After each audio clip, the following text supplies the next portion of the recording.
മകൻ തെറ്റൊന്നും ചെയ്തിട്ടില്ല, അതുകൊണ്ട് ആരെയും ഭയക്കേണ്ട കാര്യമില്ല.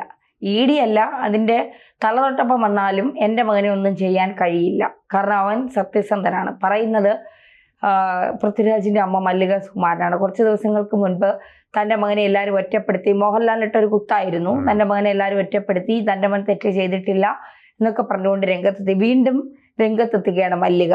ഭയം കൊണ്ടാണോ അതോ പിടിക്കപ്പെടുമെന്നുള്ള പിടിക്കപ്പെടുന്നതിന് മുൻപുള്ള ഒരു കുംഭസാരം ഉണ്ടല്ലോ, അതാണോ? അല്ല, മല്ലിക സുകുമാരൻ പ്രകടിപ്പിച്ചത് ഒരു സാധാരണ അമ്മയുടെ വേദന, വികാരം, അത് പ്രകടിപ്പിക്കുകയാണ് അവർ ചെയ്തത്.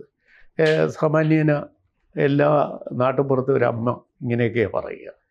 അവരുടെ മകൻ സെൻട്രൽ ജയിലിലെത്തുന്നത് വരെ പറഞ്ഞുകൊണ്ടിരിക്കും, മോൻ നിരപരാധിയാണ്, അവനെ ആരോ ചതിച്ചതാണ് എന്നൊക്കെ പറഞ്ഞുകൊണ്ടിരിക്കുക. അതിനൊരു അമ്മയ്ക്ക് അവകാശമുണ്ട്. അമ്മമാരുടെ സ്നേഹത്തെ നമ്മൾ സംശയിക്കുന്നില്ല. പക്ഷേ രാജ്യത്തെ നിലവിലുള്ള നിയമവ്യവസ്ഥയും ഇവിടുത്തെ രാഷ്ട്രീയ വ്യവസ്ഥയും ഒക്കെ ഈ അമ്മയ്ക്കും മനസ്സിലാകണമെന്നില്ല. പുത്രവാത്സല്യം കൊണ്ട് അന്ധയായ ഒരു മധ്യവയസ്ക സ്ത്രീക്ക് ആ കാര്യങ്ങൾ ചിലപ്പോൾ ബോധ്യമായെന്ന് വരില്ല. ബോധ്യമാകാൻ പ്രയാസമാണ്. നമ്മൾ അവരുടെ ഭാഗത്ത് നിന്നുകൊണ്ട് ചിന്തിക്കുമ്പോൾ അങ്ങനെയാണ് പറയുന്നത്. പക്ഷേ ഈ നാട്ടിൽ ഈ മകൻ നിയമം കയ്യിലെടുക്കാൻ ശ്രമിച്ചിട്ടുണ്ടെങ്കിൽ, നിയമവ്യവസ്ഥയെ അദ്ദേഹം വെല്ലുവിളിച്ചിട്ടുണ്ടെങ്കിൽ അതിന് അദ്ദേഹം തക്കതായ നടപടികൾ നേരിടേണ്ടി വരും. അതാണല്ലോ ഈ രാജ്യത്ത് നിലനിൽക്കുന്നത്. അപ്പോൾ അദ്ദേഹത്തിൻ്റെ ഭാര്യ എന്ന് പറയുന്ന യുവതി ആളറിഞ്ഞ് കളിക്കട എന്നൊക്കെ പറഞ്ഞതായിട്ടൊക്കെ നമ്മൾ കേട്ടു. അപ്പോൾ അതെ അതെ.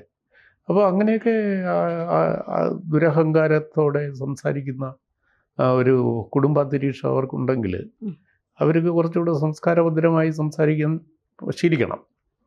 ഇപ്പോൾ നമുക്ക് അത്രയേ അവരെ ഉപദേശിക്കാനുള്ളൂ. സംസാര വാക്കും ഇവിടെയൊക്കെ ശുദ്ധമായിരിക്കണമല്ലോ എപ്പോഴും. അപ്പം ഈ ഇന്ന് പ്രത്യേകിച്ചും സിനിമ പോലെയുള്ള ഒരു പൊതുമാധ്യമത്തിൽ പ്രവർത്തിക്കുന്ന ആളുകളാണ് ഇവർ എല്ലാവരും. മല്ലികയും ഒരു കാലത്ത് വലിയൊരു നടിയായിരുന്നു. ഇപ്പോഴും അവർ റയറായിട്ടെങ്കിലും പൊതുപരിപാടികളിലൊക്കെ പങ്കെടുക്കുന്നുണ്ട്. അവർ രാഷ്ട്രീയ ബന്ധമുള്ള ആളും കൂടിയാണ്. സംസ്ഥാന മുഖ്യമന്ത്രിയായിട്ടൊക്കെ അടുപ്പം പുലർത്തുന്ന ഒരു ലേഡിയാണ്. അവർക്ക് പിന്നെ ഈ പൊതുസമൂഹത്തെ പാടെ ധിക്കരിച്ചോ നിന്ദിച്ചോ മറന്നോ ഒന്നും പ്രവർത്തിക്കാൻ പറ്റില്ല. മക്കൾ കുറ്റം ചെയ്തിട്ടുണ്ടെങ്കിൽ അവർ അതിൻ്റെ നിയമ വഴിയിലൂടെ അത് നേരിടും. ഇവരെ സംബന്ധിച്ചിടത്തോളം അവർക്ക് എന്ത് പറയാനുള്ള അവകാശമുണ്ട്? മക്കളുടെ ഒരു മകൻ തെറ്റുകാരനാണെന്ന് ഒരമ്മയും അത്ര പെട്ടെന്നൊന്നും സമ്മതിച്ചു കൊടുക്കില്ല. പക്ഷേ ഇവിടെ ഇതല്ല പ്രശ്നം.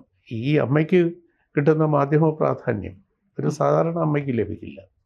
പക്ഷേ മകൻ എന്നെ ആരെങ്കിലും ചതിച്ചോ, ഇപ്പോൾ മോഹൻലാലാണോ അത് ചതിച്ചത്, മോഹൻലാലിനെ മകൻ ചതിച്ചാണോ, പൃഥ്വിരാജ് ചതിച്ചതാണോ എന്നൊക്കെ പൊതു സംസാരമുണ്ട്. ഇവരെ എല്ലാം ചതിച്ചത് ഈ തിരക്കഥ എഴുതിയ മുരളി ഗോപിയാണോ? അദ്ദേഹം അധികം സംസാരിക്കുന്നില്ല. അധികം സംസാരിക്കാതെ ഒരാളെ സൂക്ഷിക്കണം. അപ്പോൾ ഒരു പറച്ചിലുണ്ട്, it is better to be flippant than to be duller. അപ്പോൾ അങ്ങനെ അദ്ദേഹം ദീർഘമായി നിശബ്ദനായിരിക്കുകയും ഈ ഡോഗ് ഫൈറ്റ് കാണുന്ന ഒരു സുഖമുണ്ടല്ലോ, അതുപോലെ ഇതെല്ലാം നോക്കി ആസ്വദിച്ചുകൊണ്ടിരിക്കുകയും ചെയ്യുന്ന ഒരു കൗശലം. അത് മറന്നിട്ട് അദ്ദേഹം എഴുതിയ തിരക്കഥയാണല്ലോ സിനിമ ആയത്. ഇപ്പോൾ എത്ര പേരാണ് ബുദ്ധിമുട്ടിലായത്. അപ്പം ഇത് പൊതുസമൂഹം ചർച്ച ചെയ്യുന്നത് ഇതിൻ്റെ മെറിറ്റിൻ്റെ അടിസ്ഥാനത്തിലാണെങ്കിൽ മല്ലിക സുകുമാരൻ്റെ വാക്കുകളെ നമ്മൾ ഒരു അമ്മയുടെ വേദന എന്ന് വിചാരിച്ചിട്ട് മറക്കുകയാണ് വേണ്ടത്. പക്ഷെ എങ്കിൽ പോലും ചില കാര്യങ്ങൾ പറയുമ്പോൾ, ഇപ്പോൾ എമ്പുരാൻ സിനിമയുമായി ബന്ധപ്പെട്ട് അതുമായി ബന്ധപ്പെട്ടല്ല ED അന്വേഷണം ആരംഭിച്ചത്. ഇതിനു മുൻപുള്ള ഈ പൃഥ്വിരാജിൻ്റെ ഗോൾഡ്, ജനഗണമന, കടുവ, ഈ സിനിമകളുമായി ബന്ധപ്പെട്ടുള്ള പണ ഇടപാടുമായി ബന്ധപ്പെട്ടാണ് ED അല്ലെങ്കിൽ ആദായ നികുതി വകുപ്പ് ചോദ്യങ്ങൾ ചോദിക്കുന്നത്. അതിനെ കാര്യങ്ങൾ സത്യസന്ധമാണെങ്കിൽ ഇവരൊക്കെ എന്തിനാണ് ഭയക്കുന്നത്? അല്ല, കാര്യങ്ങൾ സത്യസന്ധമല്ല. ഭയം വരണമെങ്കിൽ ഒളിച്ചു വയ്ക്കാൻ എന്തെങ്കിലും ഉണ്ടെന്നല്ലേ. 2022 ഈ സിനിമകളെല്ലാം ഇപ്പോൾ പേര് പറഞ്ഞ 3 സിനിമയാണ്. അതിൽ അന്ന് അദ്ദേഹം അഭിനയിച്ചതിന് കിട്ടിയ പ്രതിഫലത്തിൻ്റെ കണക്ക് ഇതുവരെ അവതരിപ്പിച്ചിട്ടുണ്ടാവില്ല. അപ്പോൾ ഇപ്പോൾ അത് തന്നെ അന്വേഷിക്കുന്നത് എന്തെന്ന് ചോദിച്ചാൽ ഇപ്പോഴദ്ദേഹം ലൈം ലൈറ്റിൽ നിന്ന് ഒരു വിവാദത്തിൽ നിൽക്കുന്നു. ഒരു സിനിമ എടുത്ത് സംവിധാനവും അഭിനയവും നടത്തി. അപ്പോൾ പഴയ ഒരു ഫയൽ ബന്ധപ്പെട്ട ഉദ്യോഗസ്ഥന്മാർ പരിശോധിക്കാനിടയായി. അപ്പോൾ അതിൽ പൊരുത്തക്കേട് കണ്ടു. അദ്ദേഹത്തിൻ്റെ ഫയലിംഗ്, ടാക്സ് ഫയലിംഗ് കൃത്യമായില്ല. അതിന് നോട്ടീസ് അയച്ചിരിക്കുകയാണ്. അതിന് മറുപടി കൊടുക്കും. ബോധ്യമാകുന്ന തരത്തിൽ യുക്തിപൂർവ്വം അത് മറുപടി കൊടുക്കുന്നതോടെ ആ കേസ് അവസാനിക്കും. പക്ഷെ അതിൽ കൊടുക്കുന്ന മറുപടി അവർക്ക് ബോധ്യപ്പെട്ടില്ലെങ്കിൽ വീണ്ടും കുറി ഉണ്ടാവും, വീണ്ടും നേരിട്ട് ചോദ്യം ചെയ്യുന്നുണ്ടാവും, സോഴ്സ് അന്വേഷിക്കാനിടയാവും, എത്ര കിട്ടി എന്നുള്ളത് ഒക്കെ വെളിപ്പെടുത്തേണ്ടി വരും. ഇതൊക്കെ സാധാരണ പ്രക്രിയയാണ്, ഇൻകം ടാക്സിൻ്റെ സാധാരണ പ്രക്രിയയാണ്. ഇത് ഈ സാധാരണ പ്രക്രിയ ആണെങ്കിൽ കൂടി ഈ ഇപ്പൊ രാഹുൽ മാങ്കൂട്ടത്തിൽ പറയുന്നു, ഞാൻ ഇന്നലെ പറഞ്ഞായിരുന്നു അടുത്ത് പൃഥ്വിരാജിനാകും ഇഡിയുടെ നോട്ടീസ്, ഇനി സിനിമ കണ്ടവർക്കാകും അടുത്ത നോട്ടീസ് വരുന്നത്. കോൺഗ്രസ് നേതാക്കളുടെ ഇങ്ങനെയൊക്കെയുള്ള ഇന്ന് കാർട്ടൂണൊക്കെ ചിലർ കണ്ട് സിനിമ കണ്ടതിന് നിങ്ങൾ ഇഡി നോട്ടീസ് കൊടുക്കുക, തമാശയായിട്ട് നമ്മൾ എടുക്കേണ്ടതാണ്. ഇതിനെ ഇപ്പോൾ കാർട്ടൂൺ എന്ന് പറയുന്നത് വസ്തുതയെ കുറച്ച് അതിശക്തിപരമായിട്ട് അവതരിപ്പിക്കുന്നതാണല്ലോ. ആ അർത്ഥത്തിലുള്ളൊരു ഫലിതം ഇത് ഫലിതമല്ലല്ലോ, ഇത് രാജ്യത്തെ തകർക്കുന്ന സാമ്പത്തിക അട്ടിമറി, ഈ വിധ്വംസക പ്രവർത്തനവും ദുരുപദിഷ്ടമായ ചരിത്രത്തെ വളച്ചൊടിക്കുന്ന കുൽസിത പ്രവർത്തനവുമല്ലേ. അതിനെ അതിൻ്റെതായ നിലയിൽ കാണുകയും നടപടിയെടുക്കുകയും വേണം. അത് തമാശ പറഞ്ഞ് ഈ കാര്യങ്ങളെ ലഘൂകരിക്കാനുള്ള ശ്രമം ഒരിക്കലും നല്ലതല്ല. ഇപ്പോൾ ഇതിൻ്റെ മാധ്യമ രംഗത്തുള്ളവരായാലും ഇതിൻ്റെ വിമർശന വേദിയിൽ നിൽക്കുന്നവരായാലും കാര്യങ്ങളെ അതിൻ്റെ വഴിക്ക് വിടുക. അത് പോകേണ്ട വഴിക്ക് പോകട്ടെ, നിയമത്തിൻ്റെ രീതിയിൽ നടപടികളുമായിട്ട് പോകട്ടെ. ഇവരെല്ലാം നിയമവിധേയമാണല്ലോ, ഇന്ത്യൻ സിറ്റിസൺ എന്ന നിലയിൽ.